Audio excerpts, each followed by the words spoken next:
اهلا وسهلا يا حبايبي، معاكم جدة ملك. والنهارده معانا مثل يكون وجع قلب ناس كتير، بس برضو في حكمة وفيه رضا. والمثل بيقول: اللي ماله حظ لا يتعب ولا يشقى.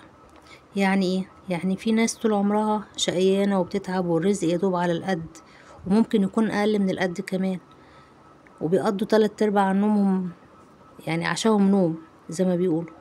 وفي غيرهم بيجيله الرزق من غير ما يتعب ولا يشقى. وده مثل مصري حزين شوية لكنه واقعي جدا. يعني الحظ قليل مهما تعب واجتهد ما بيلاقيش نتيجة تعبه بسهولة، وإياك تزعل. الحظ بيروح وبيجي وربنا دايما شايف وبيعوض. وتعالوا بقى أحكي لكم حكاية المثل بيكسر القلب لكن وراه حكمة كبيرة.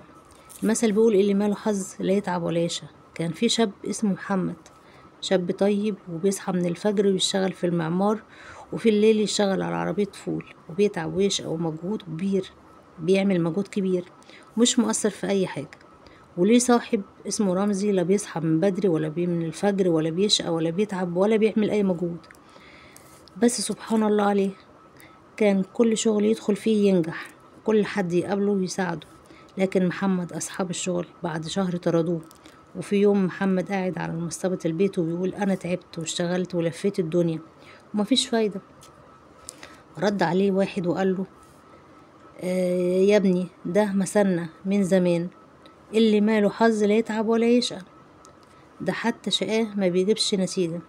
بس خدوا بالكم يا حبايبي، المثل ده مش معناه نيأس، لا، ده بيقول لنا ان الحظ مش دايما يعني هو اللي بيمشينا. يعني ده عدل ربنا كبير، وعدل ربنا ما بيتأخرش، ولازم نفهم ان ربنا سبحانه وتعالى له حكمة في كده.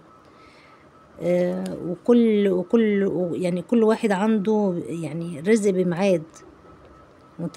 وتعلم خليك دايما تتعب، وصدقني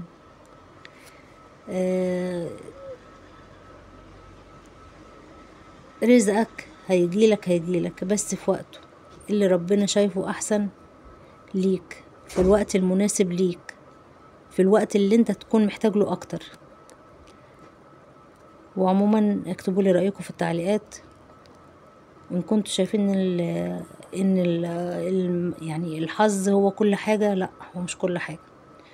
واستنوني في حلقة جاية، واشتركوا في القناة وفعلوا الجرس ودوسوا لايك.